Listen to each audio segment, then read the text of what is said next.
Right. Hello, hello, hello, ladies and gentlemen, boys and girls. Welcome to VUX World. I was going to say welcome back to VUX World because it's been a 2 week hiatus on my part. I haven't had a 2 week holiday probably since Christmas, maybe. I don't even know if I had 2 weeks off then.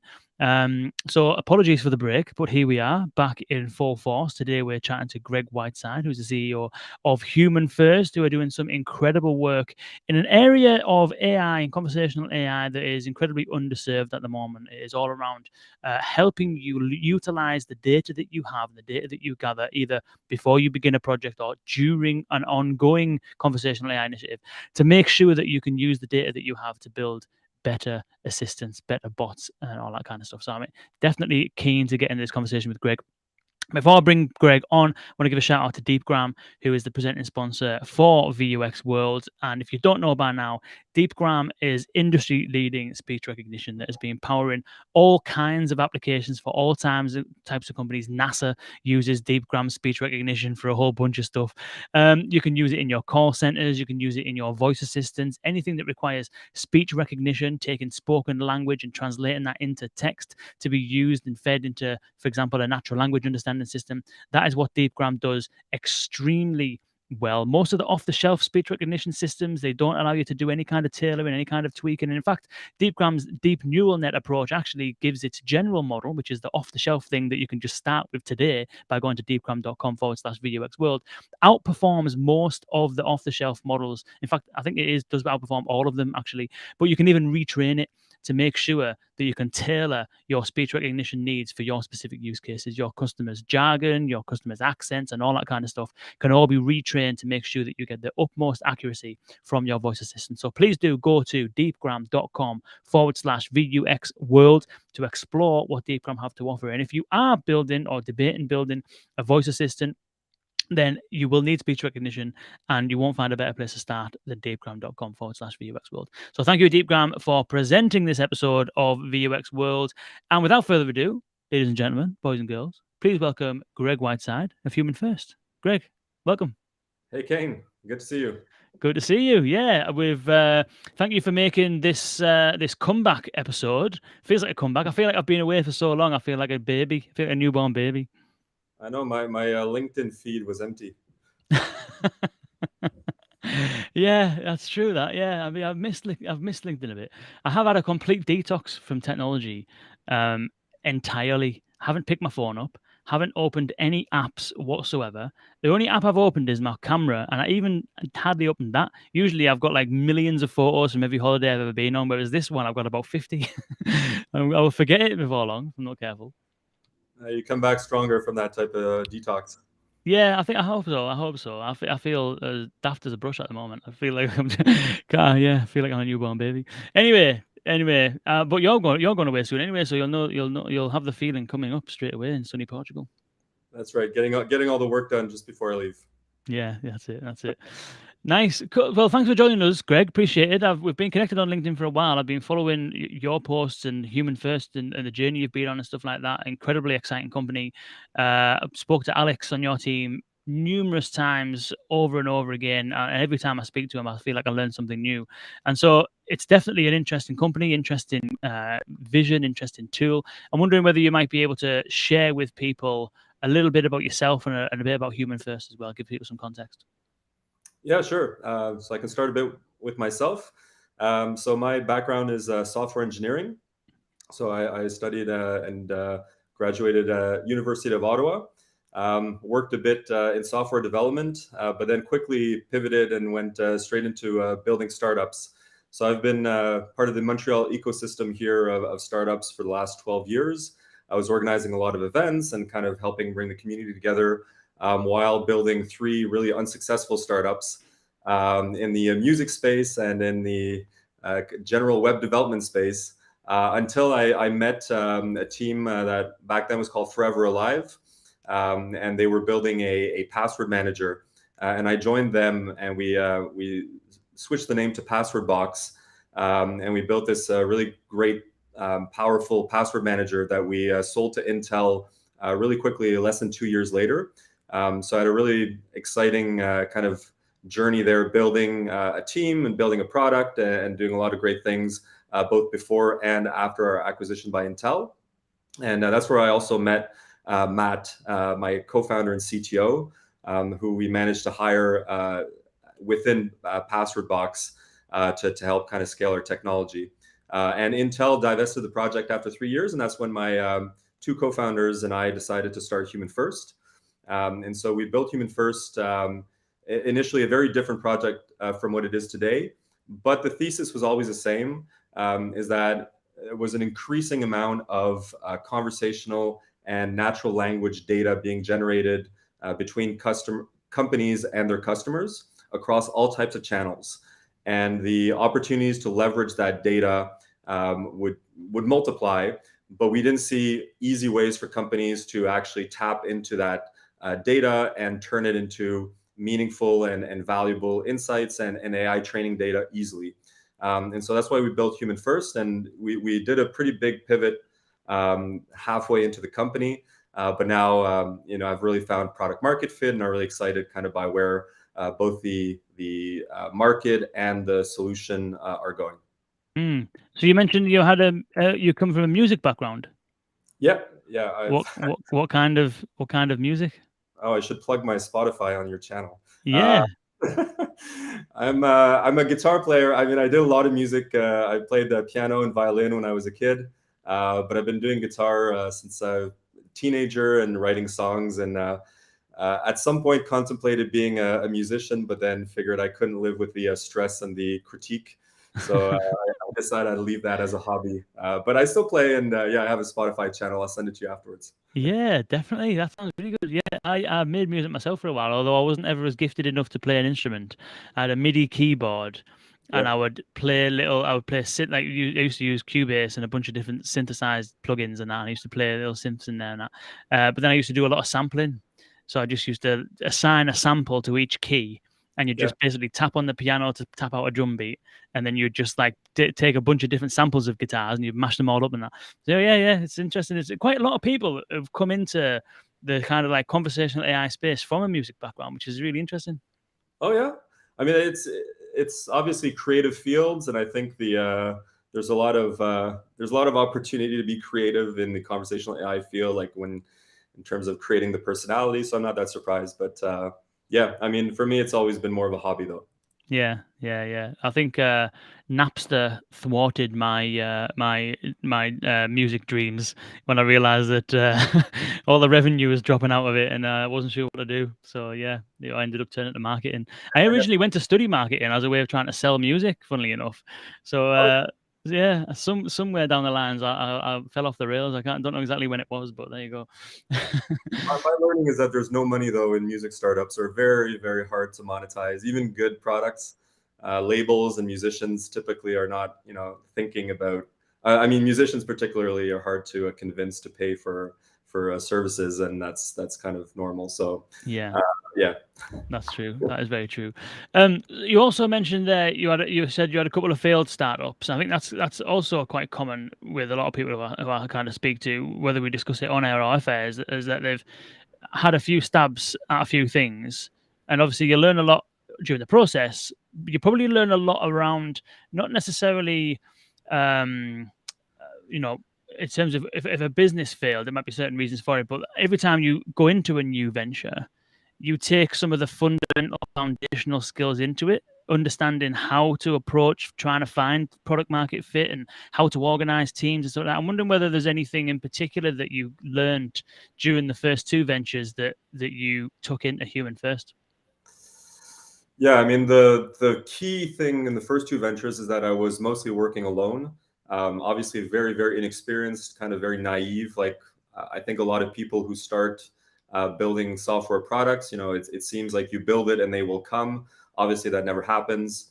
But I think going at it alone, and especially without the support and network and mentorship of people who have gone through those failures first, means that you're almost doomed to fail a few times. So yeah, I mean, I think it's natural what I went through. The persistence of keeping at it after many years of failure, though, I think that's I think a sign of entrepreneurs, like they keep going. And so that's what I did. And luckily, I think through luck and timing, managed to meet that team that had, a serial entrepreneur behind it, my co-founder today, and that was kind of what led to a lot of the realizations of what I was doing wrong, and also what you need to do to build the right type of business.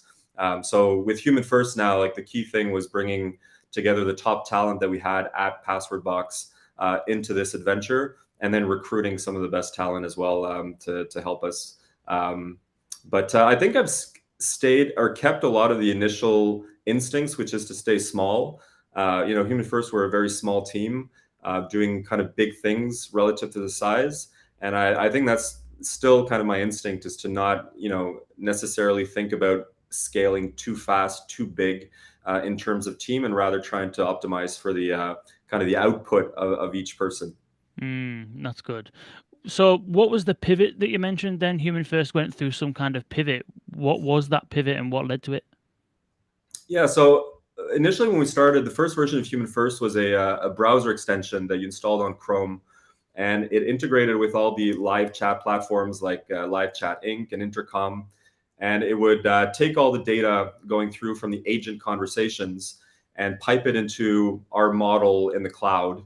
And this was kind of a big black box model, and that would spit out autocomplete and suggestions, basically smart replies that the agent could use when they were having conversations with customers. And that's what we raised a pre-seed for that product, because we had customers, we had some traction, and the idea was really to accelerate the speed of reply. But we very quickly kind of decided to pivot based on two learnings. One was that our customers were telling us that the speed of reply wasn't as important as the quality of the replies. So they wanted to be able to go and change the output of the model, but also really understand kind of what the model was doing, and to be able to go and tweak it. So harness kind of that AI. And then the second thing, I mean, it wasn't a learning, but more an observation, is that we saw that like our core team wasn't going to be able to compete with some of the much bigger models that we expected would come out, that were being built by like the big cloud providers. And Gmail's autocomplete was kind of the first proof of that. Came out fairly quickly afterwards.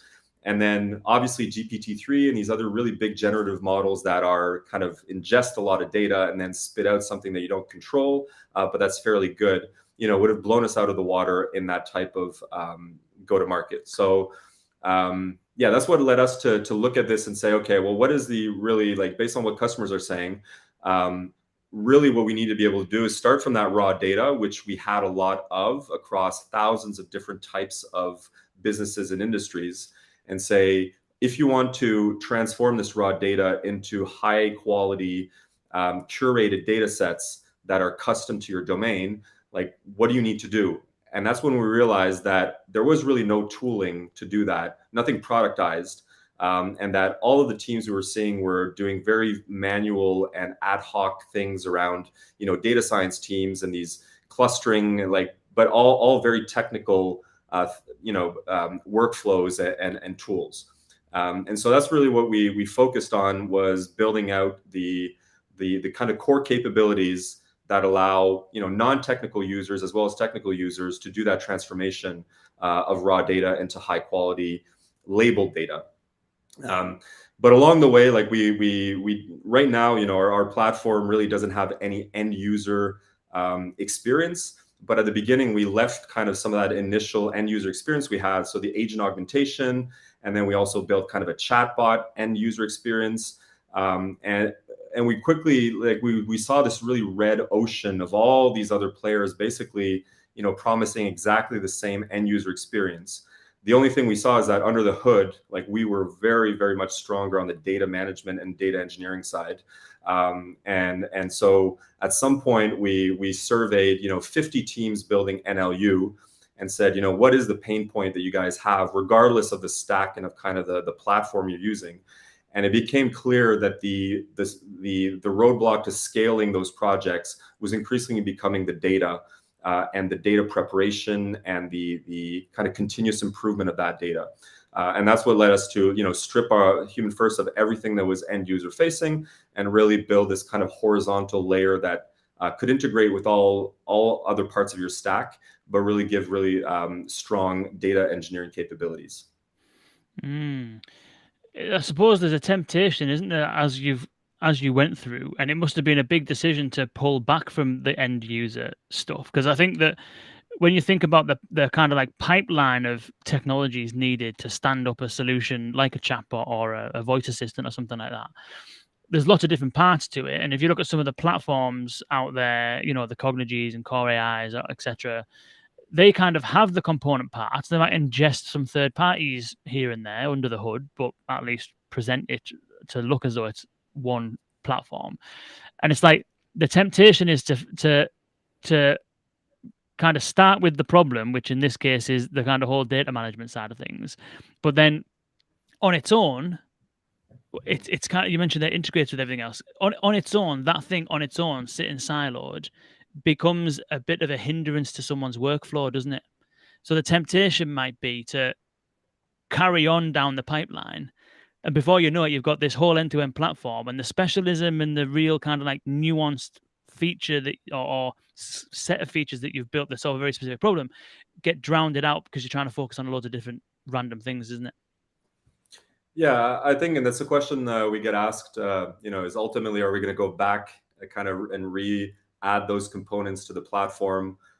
Because, as you said, like ultimately, you're talking to customers that are trying to solve problems, and sometimes, the building block that we provide, would facilitate or could provide kind of a very strong foundation to then add these end user experiences. But I think we see kind of the problem big enough in itself, and also crossing boundaries across conversational AI use cases, but also other areas that really depend on natural language understanding and having really really great solid data. So I think there's tons of opportunities and tons of kind of end user experiences that need to be built, in call center and in analytics, etc. But those all depend on this common denominator. And so our vision, I think, is going to be really to be extremely efficient and provide kind of the best in class data centric tooling, but let others kind of build the end user experiences that's going to be powered by that. Yeah, makes sense. So for someone who's never used HumanFirst before, we're talking a lot about data management and all this kind of stuff. You've mentioned data science, the phrase a couple of times. Like for someone who has never come across HumanFirst, but maybe they've built a few chatbots, or maybe their full-time job is to design conversations or build NLP engines or whatever it might be, NLU engines, sorry. How would you describe how someone might use HumanFirst? Yeah. So, for somebody who's kind of in the field and who knows the, kind of what it takes to build a chatbot or anything really that depends on natural language understanding, the key concepts when you're building kind of any kind of system like that, is to build out a list of intents and entities that define, what you want your AI to understand and to be able to act on. And typically, once you get past a certain scale of intents and entities, and you want to go from being able to understand 50 different things to understand hundreds or thousands of different things, it becomes very tedious and very error prone, because you're building data sets that can contain a lot of ambiguity, and also you're organizing data in ways that are often very very hard to maintain. So HumanFirst at its core allows teams to really simplify that process of building and maintaining very, very high quality custom data sets that are custom to your domain. And specifically, we allow you to do that by starting from the raw data that you have that can be coming from any source. So it can be your existing call logs or your existing chat logs, or it can be your ongoing chats that customers are having with your chatbot.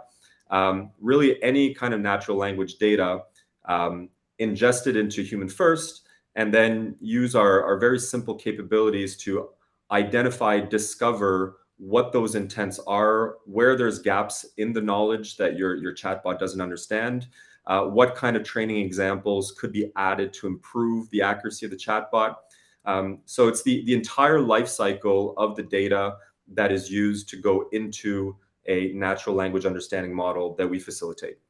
Mm, interesting. Because a lot of times, for those who haven't got this kind of tooling, all of this becomes a manual job, doesn't it? Manually reviewing every single line of dialogue, Yeah. every single transcript, and being like, is that relevant? What do we do with this? Where does that map to? And then actually finding conflicts is something that's nigh on impossible. Yeah, and this is really what led us to build or to focus on the kind of this generic data layer, but speaking to even the most advanced teams and even teams building conversational platforms themselves. Often the conversational platforms, they have professional service teams that go and build out chatbots for their customers using that. So you mentioned Cognigy, for example. Even speaking with teams as mature as those, we realized that the tools and the internal workflows that they were building these chatbots around were still around Excel. So like they say, Excel is every startup's enemy or the biggest enemy. In our case, it's true as well. I think Excel is the go-to central place where teams still do this work, and of course, it's less than optimal. So what we think that a lot of the dependency the teams had on their data science resources to do things like clustering data or evaluating a model's performance after you've made changes to the training data, et cetera. Like that's all very, very tedious if you don't have a single streamlined kind of way to approach it. Mm. And I wonder if you can speak to, you mentioned integrations and stuff like that. So, let's say that someone has a chatbot built with something like Watson or something like this, and they're getting transcripts and logs and stuff like that, and maybe they're doing things manually at the moment with all of their intents and training data in a spreadsheet. In fact, I would say that if you're using Excel, you're actually a step above the very baseline, because a lot of people will just have all of their training data held within the platform, Yeah. and every time they change it or update it, they update it in the platform, and they don't really know if it's changed, if it's improved, or if it's got worse, and you can't roll back, and you're just kind of stuck with your training data held in this one place. So let's say that someone is using something like that, I don't know, Dialogflow or Watson or whatever, and they want to send their data to HumanFirst to start utilizing it. How does that kind of workflow work? So we have direct integrations with a few of the major vendors and platforms, so including Dialogflow, Watson, and Raza. So you can integrate directly to your project, pull in the data. So both the labeled data, let's say your intents, and your unlabeled data. So in the case of the platform that supports that, pull in the raw conversations. And basically, our customers use HumanFirst really to do all the work around that data, to evaluate, to track the revisions, to look at kind of the history of changes, make sure that it's clean before pushing it back into their production systems. And that can be done, as a direct push, again, through our integrations. Or you can export the data, and this typically in most of the development workflows is what's going to happen is that there's going to be some kind of more formal diff process to look at the track changes before merging it into a production. So, and kind of we've coming from a development background, and also, seeing that our customers, our enterprise customers that typically are kind of more mature and have reached that state where they've invested in teams internally, we favor a more flexible approach, saying, if you can get the data out in kind of easily supported formats and allow that to integrate within your workflow, it's going to be easier for you to ensure the quality. That said, we're actually about to release a kind of a merge feature specifically for Dialog CX, so that allows you to really review every single change from your entities, intents, tags, things like that, straight in HumanFirst to accelerate the process. Nice, nice. It's interesting. So, where do people, let's say, for example, so a company is just kind of getting started, so they don't have a chatbot, or maybe they've got some live chat, perhaps, or they've got calls like human to human calls in the call center and stuff like that. So they don't necessarily have an ongoing piece of automation where they can use to tweak and train and stuff like that.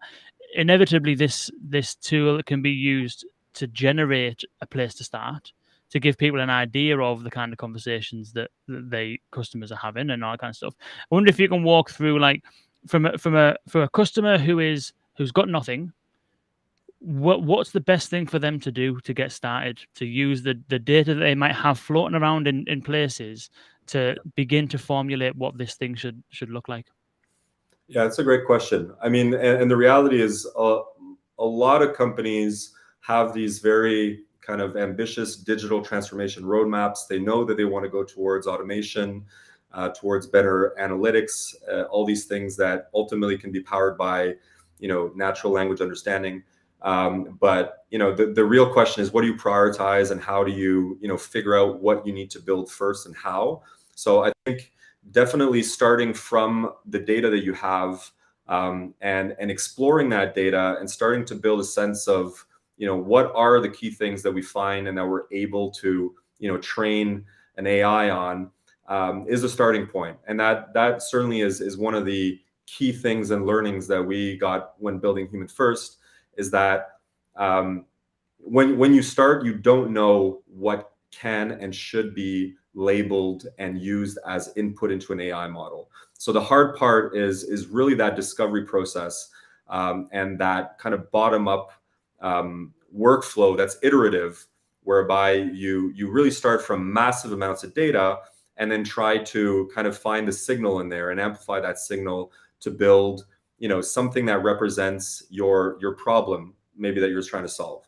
So the first step, I think, is building that. And then from there, so building, let's say, a taxonomy that represents what you're seeing in the data, where a team then can look at this and say, okay, well, what is really the thing that we can build from this data that is going to bring our company the most value in the shortest amount of time? Because it might be that, you realize, we could automate this triage, I don't know, in a customer support case. Okay, we have data, and at this stage of specificity, we could build a classifier that's going to help us triage, incoming requests into our live chat agents. Once we've deployed that, like, that might already bring us a certain level of optimization to our operations.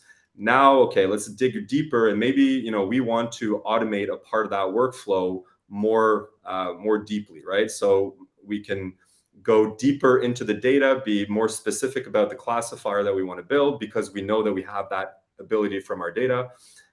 So I think ultimately, HumanFirst, for a company that doesn't have anything, is really a tool to maybe prevent kind of jumping into things without considering the big picture.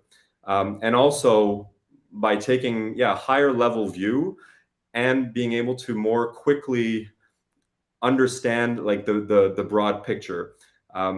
What we see is that there's a lot of effort being put into kind of going deep down into conversational AI flows and saying, let's automate that part of a flow really deeply, but then missing, like, a very, very long tail of requests, and kind of therefore missing the opportunity to also cut costs and optimize across other parts of the operation. So I think that starting from the data and having a really strong exploration and discovery gives you better prioritization and better call making.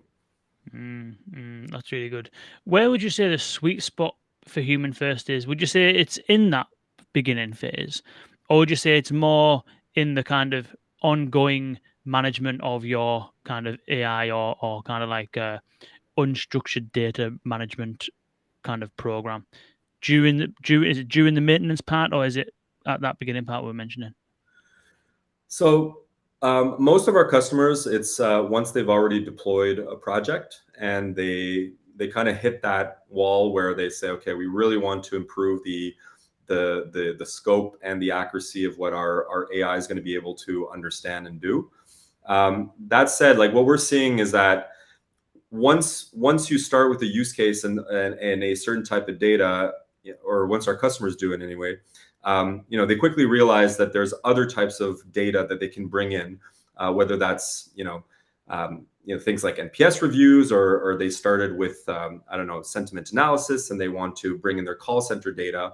So I think that a lot of companies are kind of the beginning of the journey and have a lot of things that they know and see they could be doing, but the path to go and do that isn't clear. So we see that like they'll start with HumanFirst because they've reached a certain maturity level in a certain area of investment, but then realize that there's a lot of other areas where they actually want to get that control and leverage the data to automate or improve their understanding of what's going on. So I think that as the market matures and as more and more companies become comfortable with kind of working with their own data, they're going to use HumanFirst to figure out and to identify new projects that they should be building on, and they'll already have the data there to do that.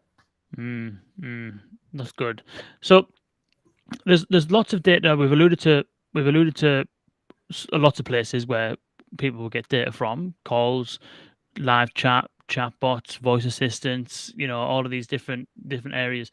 But I know you wrote something on the HumanFirst blog, which we'll put in here, which is the whole concept of utilizing things like knowledge bases and help centers, I think you called it, to utilize that content, because a lot of businesses do have lots of content and lots of data that exists in various guises, in wrapped up often in various different systems. So I wonder if you can kind of maybe elaborate a little bit on your thinking around this. As I think you mentioned, it's kind of like an underrated or missed opportunity that people are passing by. Yeah, I mean, so this started because we were working with a customer who using HumanFirst to go through their Zendesk Help Center search queries, and it just got us thinking, or wondering rather, why there seems to have been this jump between the investment in help centers and then straight into kind of the more advanced chatbot self-serve help. And because we look, almost every single company out there has some form of Zendesk or knowledge base that has, typically has been the entry point to the self-serve experience for customers, right? You go to get help, that's where you go to search a query. And then, typically when that doesn't work is when you go and you either call or you'll try the live chat or the chat bot.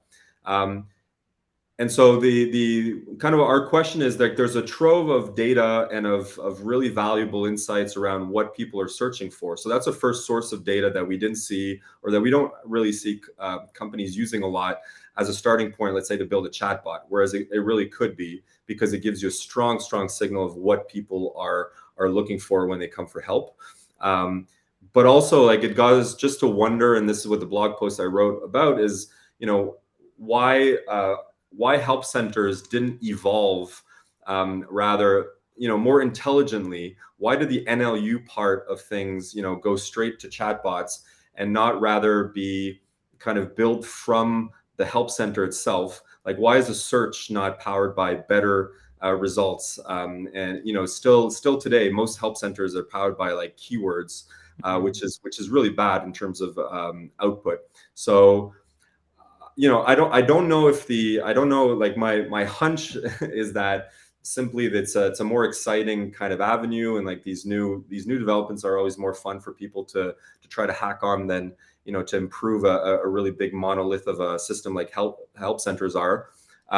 But we do see kind of interesting data available for most companies today in things like their search queries from their help center. And those typically can be added to the training data set that would improve, or that would be used for a chatbot as well. And you see it the other way. Like, you see a lot of let's say ADA chatbots that ultimately are pointing back to help centers. So there's definitely this synergy between the two. So I think I'm curious in general, and trying to sense the opportunity of like, why are help centers not something that are closer in a sense to the type of performance and capabilities that chatbots have, and why are they very siloed? But that was what the blog post was about. Yeah, it is really weird, isn't it? Because you've got like a lot of the help centers these days also come with a live chat component, and so it's almost like there's been a step taken into live chat. And a lot of them, like Zendesk, for example, there's an email component to Zendesk as well, which is just a natural language communication channel. But it's always humans in the loop, so to speak. I know your likes of Intercom has some extremely rudimentary bot building capabilities, but really to get any use out of it, you need to use the Watson integration or something similar. And I know that Drift have, the beginnings of a platform, which I can't really comment too much on because I'm not overly familiar with it. But it seems as though they've kind of gone to like from the typical self-service help desk situation into a live chat type of situation. But it doesn't seem. I mean, I reckon if you went onto LinkedIn or whatever, and you went to Zendesk and Intercom, you'd probably find that they've got the beginnings of a team set up now. I'll be very surprised if they don't have, you know, data scientists and NLU engineers and conversational architects and stuff like that. I'll be very surprised if they didn't. But it does, even if they do, still feels quite late to the party when you've got, as you mentioned, Ada, you've got a bunch of other companies that have been building these kind of like front ends to this knowledge based stuff for quite a while. Seems a bit late to the party, doesn't it?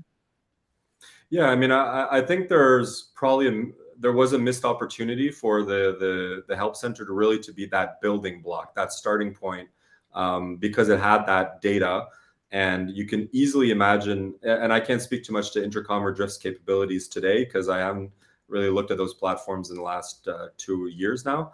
But I know that back then, as you said, it was very basic what you could build in terms of automation or in terms of smart replies, and that's really what led us in to build HumanFirst, is that we saw that gap, clearly in those platforms that didn't have the ambition to be like NLU platforms, because even that gap wasn't even in kind of or was in Dialogflow, Watson, Nuance, like we saw it everywhere. But you think like, because that's where the conversations or the communication and self-serve starts, that's where kind of, again, that centralized data that can be used and spread out across a lot of use cases. Well, if you have that part that is where you can start building this taxonomy or hierarchy that represents exactly what your customers are asking, it's easy afterwards to apply that to augment the agent, to provide better analytics in terms of like what's happening in the conversations. Like all these capabilities also ultimately stem from the data, like a strong control over that data. And it feels like those platforms had an early start because that's where all the people were going in the first place. But I know Zendesk is investing in this, and I'm sure other platforms are as well now. Yeah, you mentioned the kind of like using search data. So some of your clients and customers are using like either web search data or help center based search data to try and get a grip of what customers are asking for. And if you kind of like, extrapolate that a bit, we mentioned there that, Zendesk, for example, when you raise a support ticket, you'll have like a form that you fill in on a website, which is full of data. And then you'll have maybe some email exchanges that go back and forth, which has then got more context in there. Are you seeing that kind of like your customers are also using that kind of data to inform their kind of strategies? I wonder if you can shed some lights on the different types of data that people are using over and above what you would expect, which is like call transcripts or live chat transcripts or chatbot transcripts or whatever. Like any other like areas of data that you found to be valuable? So in terms of pulling in kind of data into, let's say, conversational AI projects from sources you wouldn't expect, right now, like we're not seeing a lot of customers do that today. What we've seen is obviously pulling in, let's say, product reviews or things of that nature to build sentiment analysis or to build classifiers for that type of use case. So it's still a pretty clear one-to-one mapping today between kind of the data source and what you're building. Often the data comes from the real live conversations that are happening. So I think it's a bit because probably it's still a very early stage again, in terms of market and in terms of ability for companies to make efficient use of all those types of data. Like there hasn't been a simple tool until now, to kind of centralize and to start, thinking about what I can do and thinking beyond kind of what the the typical use case for the data would be. So, my hope is that we're going to be pushing kind of the thinking around that and helping companies understand that, maybe like try importing your search queries from Zendesk and, using that in conjunction with, let's say, your call queries or your call center queries, because with the capabilities now that language models, and especially like the larger language models coming out, the semantic similarities and the ability to kind of bring two concepts, even if they're very different in terms of the way they're formulated, but still match, means that you can start from a search query from a Zendesk and probably use that to bootstrap your exploration of a completely different type of data set. And I think that's what's interesting, is that even though the data might not, like a source data A might not be useful to train a model that will be used in B, it might be useful to explore and to act as a starting point to go and find training examples in another data set that can be useful for use case B. And that's clearly the case. I think with if you look at chatbots versus voice bots, there's clearly a different way of communicating, and you can't use exactly the same data interchangeably, but you can use the same data to kind of identify very similar concepts in one data source in another. So I think that it falls down to basically tooling, and I think a lot of the needs that or a lot of things that are going to unlock that ability are around things like HumanFirst, but there's obviously other solutions that are going to help customers unlock that.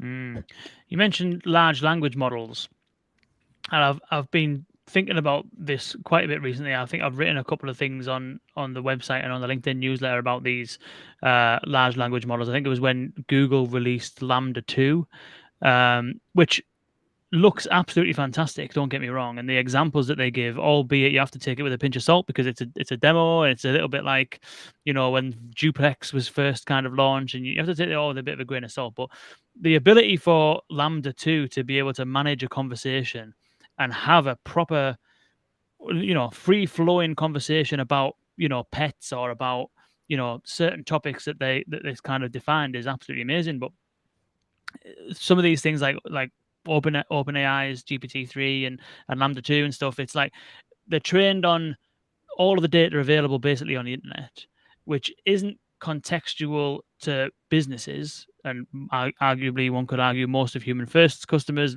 a lot of the listeners of this podcast who've got very specific business and enterprise use cases, looking at these large language models. And I think I concluded at the end of that piece looking at Lambda 2, which is the potential for this for Google is absolutely huge. Because if you remember, Google turned the voice search on Google Chrome off, and instead in its place they've put Google Assistant. And so when that happened in 2018 or 2019, my kind of theory was that Google is edging towards making Google search basically Google Assistant, so that your first search query isn't actually a search query, it's the beginning of a conversation. And over time, as it's begun to do with these smart answers and all this kind of stuff, you will begin to kind of have a conversation with Google. And so when you look at Lambda 2, asking about dogs or asking about things like what actor was in such and such a film, and then what film were they in last year, or all of those kind of conversations you can see Google creating and being able to turn Google search into a dialogue. But the conclusion at the end of that was that this stuff right now isn't really for businesses. So I'm wondering on generally your thoughts on these large language models, and whether you've played with them and what you think of them. And then secondly, whether you think there is business application for some of these things, either now or in future. Yeah. So, I mean, I'm extremely bullish in terms of large language models and the role they're going to play in the future, within enterprise use cases as well. So I think on the generative side, they're amazing, and really bring us to this, real AI sense where if you don't worry too much about the quality of what's coming out, and you're just looking at kind of the interaction that it's enabling without a lot of investment, it's incredible. But I think the most of the enterprise use cases right now are going to be you know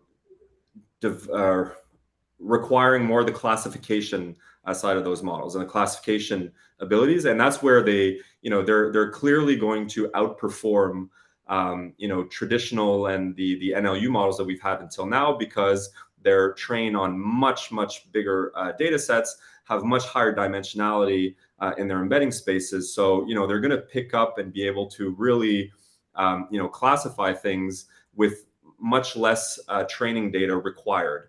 So I'm really excited to see what's happening, because ultimately it's very complementary to our vision, which is that what's going to unlock enterprise value is going to be increasingly tapping the long tail of data and being able to really harness not just kind of a subset of that, but entirely what's going on in conversation.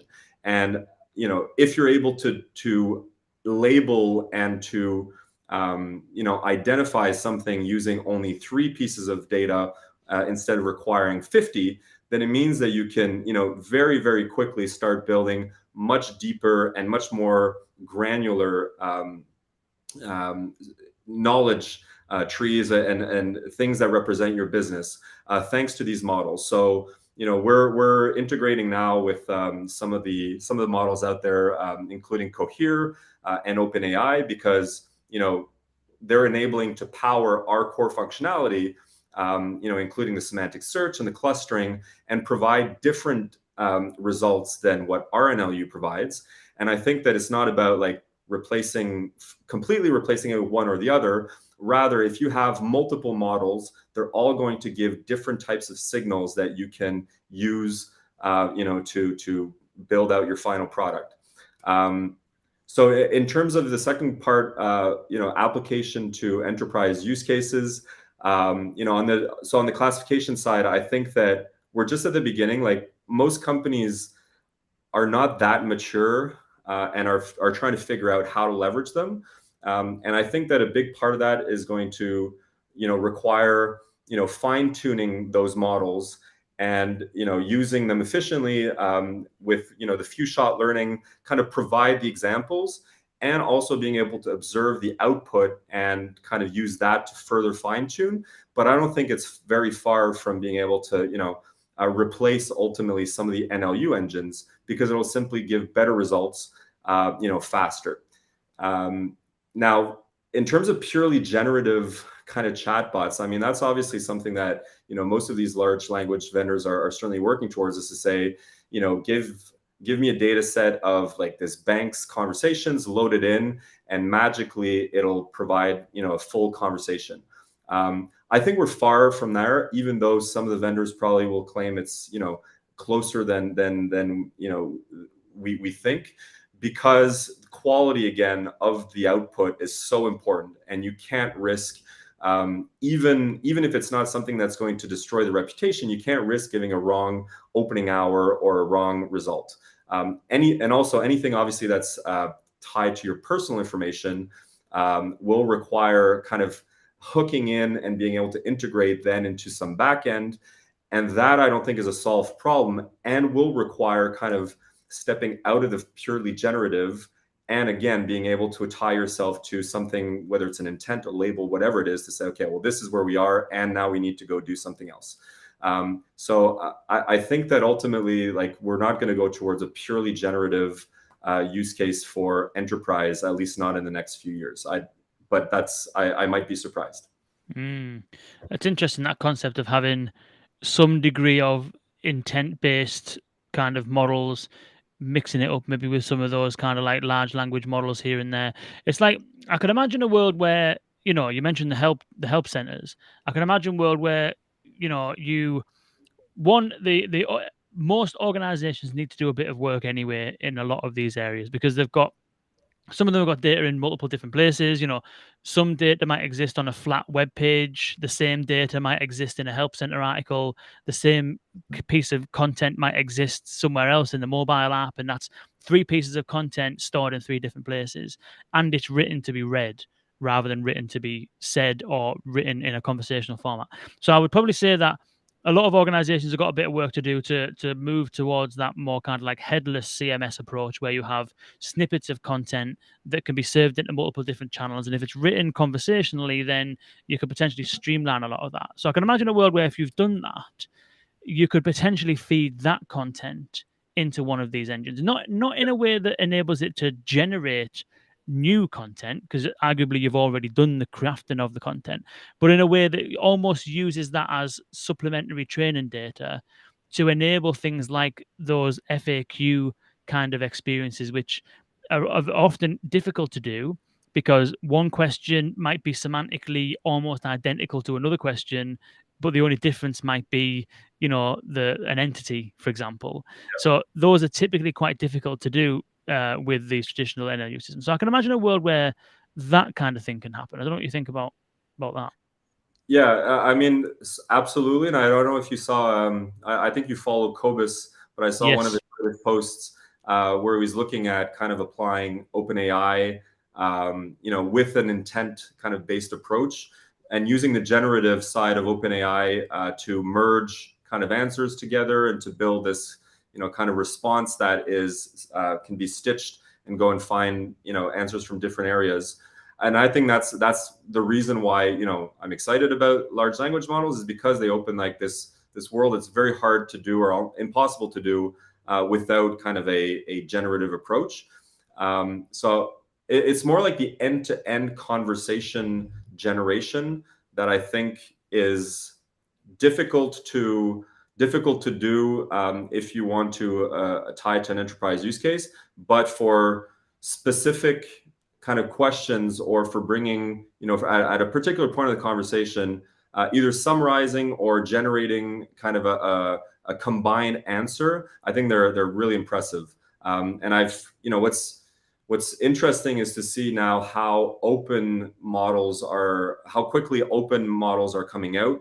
So Ulether AI and now Bloom, kind of like this field is exploding with models that are increasingly, cheap to run, increasingly powerful and open for anybody to experiment with. And, arguably the performance difference between a 20 billion and 120 billion parameter model is going to be hard to justify or to even prove, unless you like invest heavily, for your use case and your data to show that. So a lot of the people are going to be trying out like smaller models and getting much better results already than what they were used to.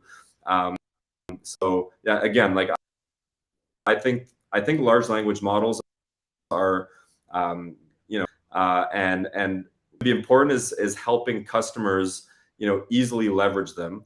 And I think for that, like our vision is that, you need really strong data centric tooling to both ensure that the quality of the fine tuning data is high, and also for the observability of what comes out of a model afterwards. You need to be able to look and kind of QA, ultimately it's a virtual agent. So the same way that you'd be evaluating an agent's performance, you need to evaluate the model's performance. And for that, you need to be able to, again, understand what's happening and probably associate those things to things that you can, pull up in an analytics or in a BI tool or whatever it is. Nice.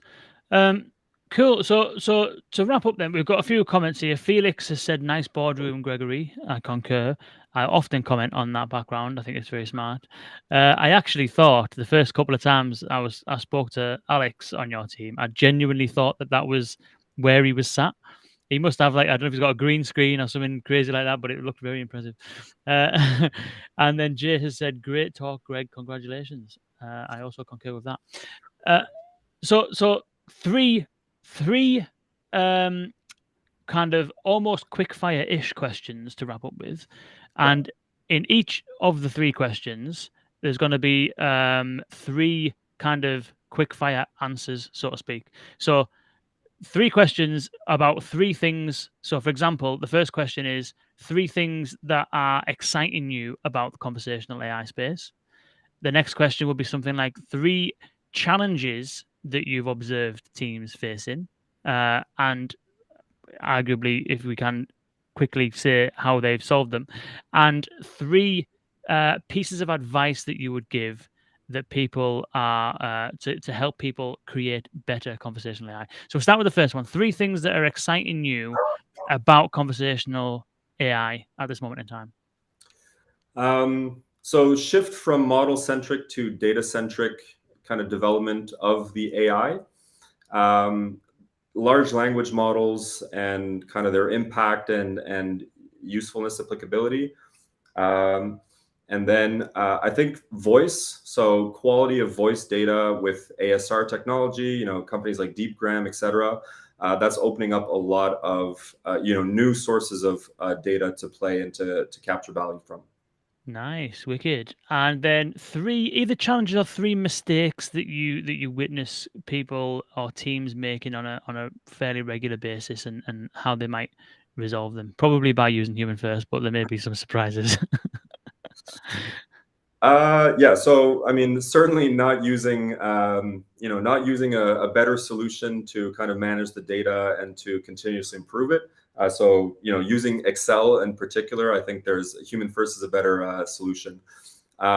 Second, I mean, I think that I think a lot of the flows in conversational AI sometimes could be simpler or even, brought outside of conversational AI itself. So I'd argue that it's not always the case that it's going to be easier, faster to have an exchange of messages versus going to a forum or to a specialized UX. So I'd think that teams should think beyond the hype and maybe think more around like what is the best user experience for a particular flow. And then third problem, um, I think teams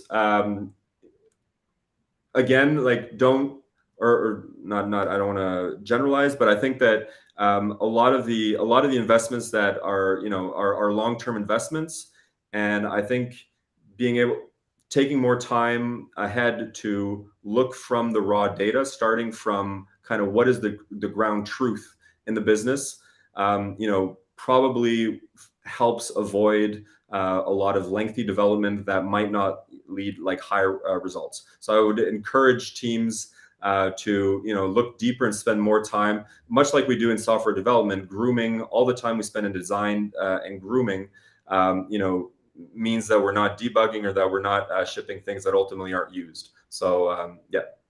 Cool. Cool. I was going to say 3 things, 3 bits of advice, but I think you kind of covered 3 bits of advice on the back end of those questions there, which is really good. And a great summary of the conversation, because I think we wrapped that up, or you wrapped that up pretty well there. Cool. So, boys and girls, you can definitely go to humanfirst.ai to check out more. I'll put those links to those blog articles as well in the show notes, because they are really good and definitely worth reading. And yeah, well, I'll put those in the show notes for those of you that want to go and check them out. Any other kind of resources or areas that you would direct people to, Greg? No, I mean, feel free to reach out to me directly on LinkedIn. Happy to connect and love discussing like I just did with you, Kane. Thanks a lot for having me after your return from holiday. I hope hope it wasn't a brutal return back to reality. No, it was good. It was fantastic. It's all coming back to me now. It was good. Yeah, no, really, really good. I really appreciate your time, Greg. Thank you very much for joining us. And thank you all for tuning in. And yeah, do check out HumanFirst, humanfirst.ai. Check out deepgram.com/VUX World if you're looking for some speech recognition. And do go to VUX.world/subscribe if you want to be in the know of all of these episodes and shows that we do with people like Greg, industry experts that are leading the way in conversational AI, NLP, and customer experience. And also, you'll get invited to our webinars, which we do as well if you do subscribe to that. So, yes, we will see you on the next one very soon. Thank you again, Greg. It's been an absolute pleasure. Thanks, Kane. It's great meeting you and or seeing you.